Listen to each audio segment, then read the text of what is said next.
Welcome to Larking Gowen Insights, accountancy and business advice for all, a series that gives you bite-sized tips and guidance on tax, funding, legislation, reforms and much more. With case studies, business advisory and sector specials and even interviews, our team of experts are committed to helping you navigate the world of accounting and finance with a variety of presenters from across our specialisms. So, let's get on with today's show. Hello, today we are going to talk to you about the changes that the government has announced for the UK tourism, leisure and hospitality sector regarding the Great British Summer Savings Scheme, what that means in practice and how it will affect local operators.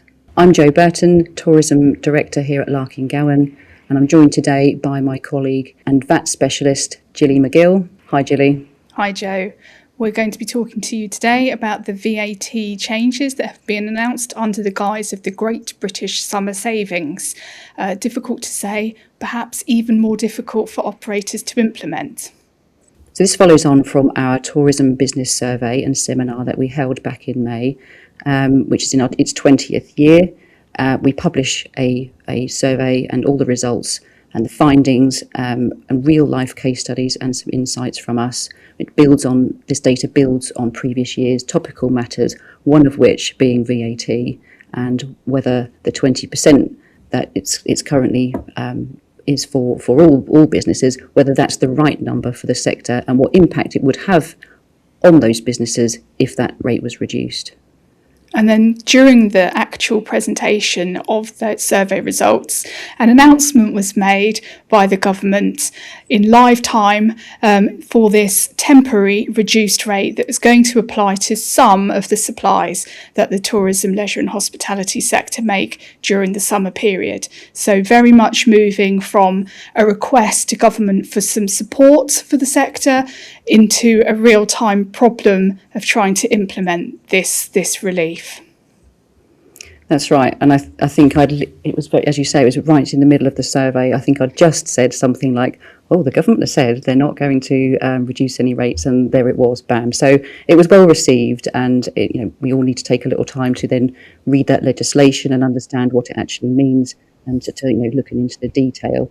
So from my understanding, what they've actually announced, it's a 69-day window running from the 25th of June through to the 1st of September, and the standard 20% VAT rate has been slashed to just 5% on qualifying children's meals and family admissions. I think it's designed to give hard-pressed families a bit of a break at the tills for the summer, and hopefully for our listeners running pubs, cafes and attraction, hopefully there's a bit of help for them there. But I do think it's a mixed bag from what we've discussed with some businesses locally.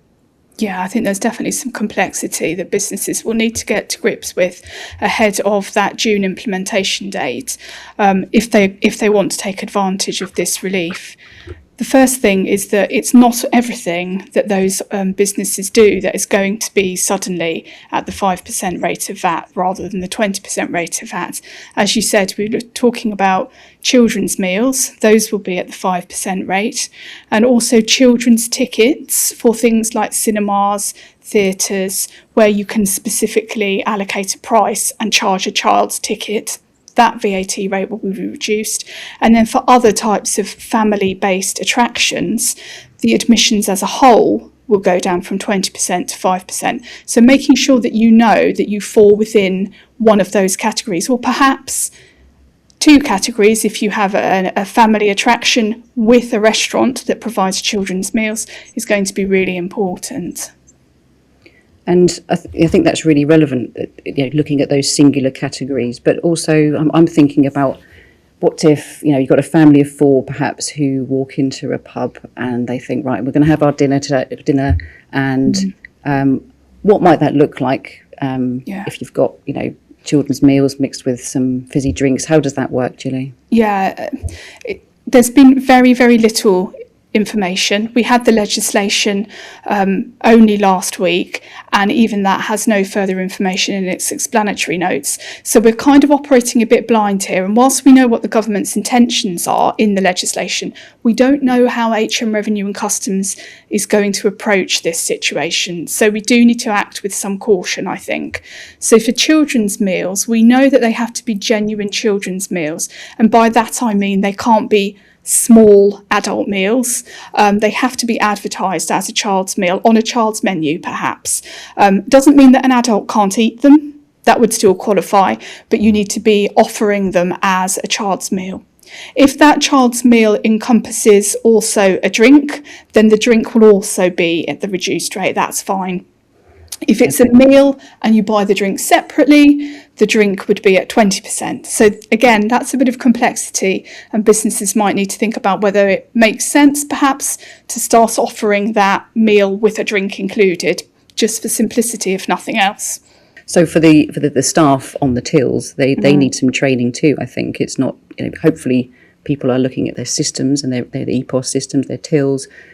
But I guess there's some training needed also for those people. That's a really good point, because you may well have customers coming in and asking, specifically, well, where's my 15% discount, as they would see it? So you need to equip your staff who are front of house with a script that they can follow that is authentic and, is evidence-based by what the business is doing.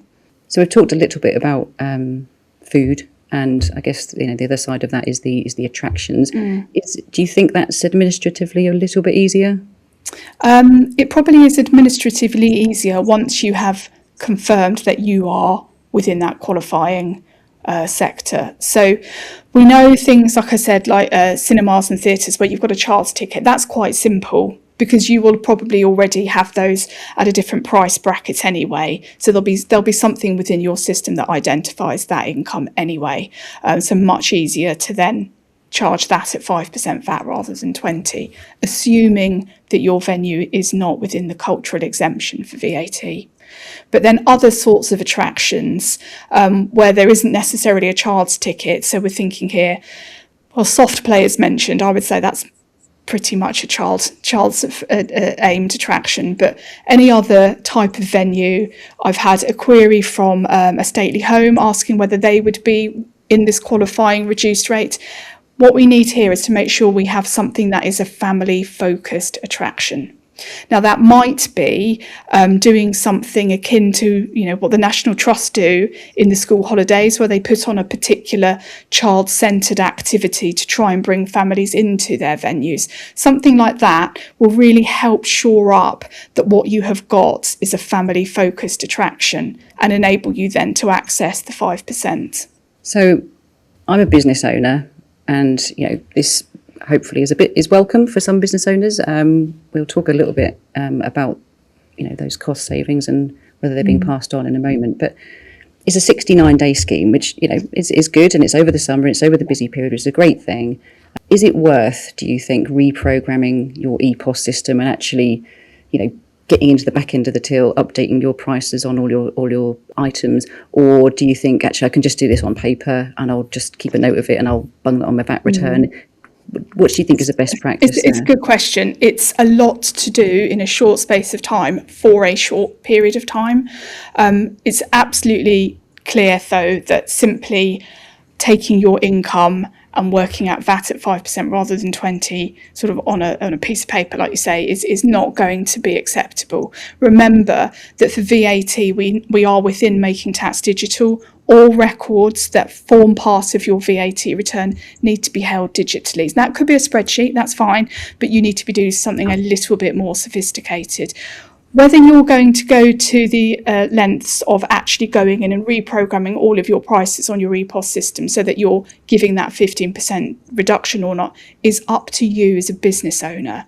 Now, there's an expectation, and I think the HM Revenue and Customs brief says the government expects that savings will be passed on to families, and clearly that's politically the way this is being sold, as helping out hard-pressed families. But actually there's no compulsion upon businesses to pass that saving on. If it's more beneficial to your business, or perhaps to the survival of your business, to retain that uplifted margin, then you can. But what you put in your VAT return when you submit that to HMRC will show 5% at the appropriate income. And just on that point, we have spoken to a few businesses in that period since the announcement up till now, and what they were doing and what they're planning to do, how they're planning to tackle this, and what they're looking at for their own specific business. We had quite some quite mixed responses. I think about 70% said that they had supplies that were eligible, because of course there's some businesses that aren't eligible. But when it came down to pricing, 29% said they expected to pass the reduction on in full. 42% said they would pass it on partially, and 18% said they were not planning to change their pricing at all, and actually they were going to take the benefit from that. And that doesn't add up to 100, and there's still those people there who are like, I don't know, I still don't know. And actually, we're really close to it now. We've got a week or so to go, and still people were unsure whether. I mean, it's got to be a commercial decision. What's right for your business, what market you're operating in. Would reducing prices actually increase the footfall to your place, or is that not a concern? And actually, what you need to do is ensure that you've actually got enough money to continue operating after the summer. And that resonates very much with what we discussed in our tourism survey back. But we asked these questions back in March. What would the impact be of a VAT reduction? There was lots of responses along the lines of, this would help me survive. This would help my business actually continue. It would allow me to employ staff. It would allow me to breathe. And I think there's so much of that I think that whilst this is welcome, and as you say, it's been badged as helping families, but it has got to help business too. Absolutely. So I guess one question I had, which I sort of asked myself and I've asked other people, is, do we think this is effective? In my mind, it's a start. It's an intention to clearly save the money for consumers. But for those businesses who are saying we need a VAT cut to survive, a short summer measure may not be enough on its own. So with Tom Kerridge, who's talking about that's the problem, and lots of people on social media joining that campaign, there's lots of petitions out there to reduce that VAT rate down to 10%. Can you see that coming, Gilly? It's a really tricky one, because when you look at the evidence, I know COVID isn't a great exemplar to use, because obviously those were exceptional times. But we have evidence from other countries within the EU who have a lower rate of VAT for tourism. There is no good evidence that reduction gets passed on to the consumer. So the businesses are keeping that for themselves typically. And that is always the same. Whenever there's a VAT relief, it tends not to get passed on to the consumer. So it never results in a reduction in price. Now, if your intention with a policy change is to help the consumer, giving VAT relief is not the most effective way of doing that. If your intention is to help businesses continue to operate, absolutely it gives a bit of breathing space, like you say, Jo. The challenge the government has is, if they're helping this sector, what about the care sector, let's say, who have the same sort of staffing profile, a lot of casual staff, a lot of staff on national minimum wage. Obviously, they had the big increases in wage and NICs recently. Why is tourism different to, say, care? That is also really struggling. That's a hard one for a government to get past, I think. One way they might be able to make an exception for tourism is if we do end up having overnight levies introduced.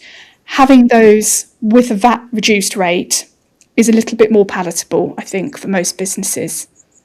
Agree. I think, and there's talk of that coming in, isn't there? With the devolved powers of the mayor in the future. And I think we are one of the highest VAT rate countries in Europe. The majority is around 10%, and I think an overnight levy or a tax, tourism tax, is not unusual in those countries where you've got a 10% and then a bit on top of that. Doesn't feel quite so painful, but I guess because we are 20% already, and then on top of that just feels like tax on tax on tax.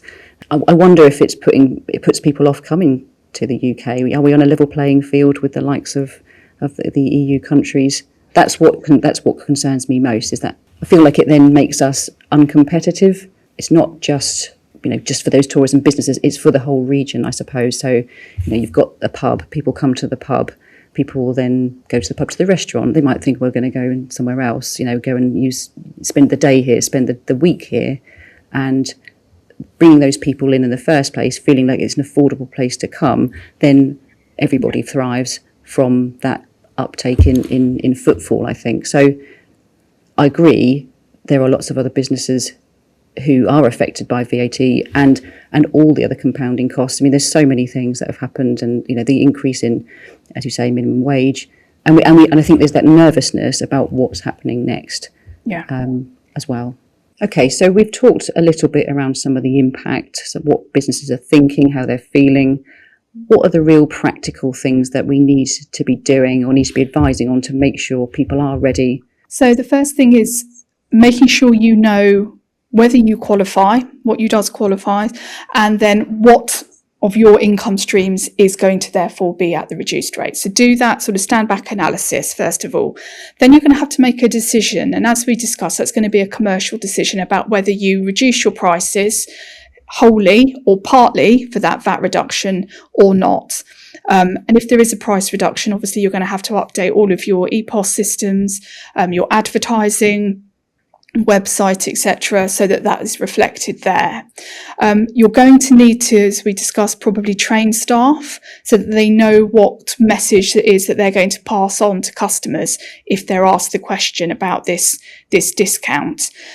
We're also recommending that our clients and any organisations we speak to keep evidence of all of this. So I made reference before to making sure that your attraction is a family focused attraction, and what you might do to make sure that you are in the 5% if that's where you want to be.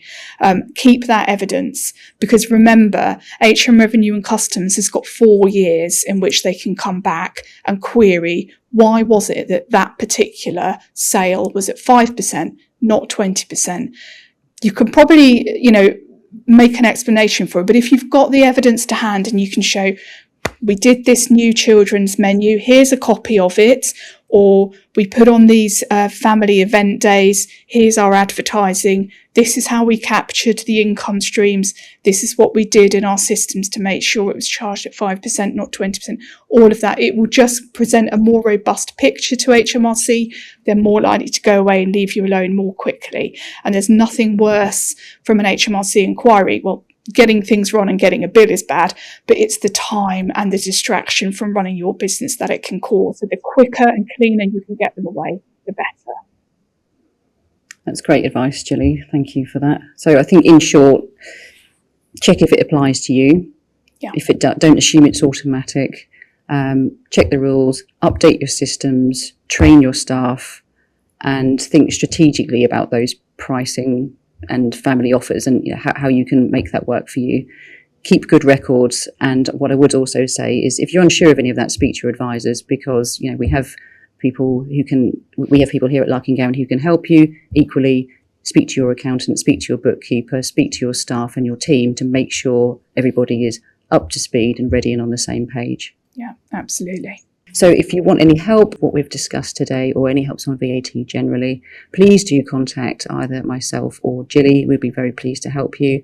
Our details are in the show notes, or via our website, where you can also find the full results of our Tourism Business Survey 2026 and previous podcasts and various insights. Thank you for listening.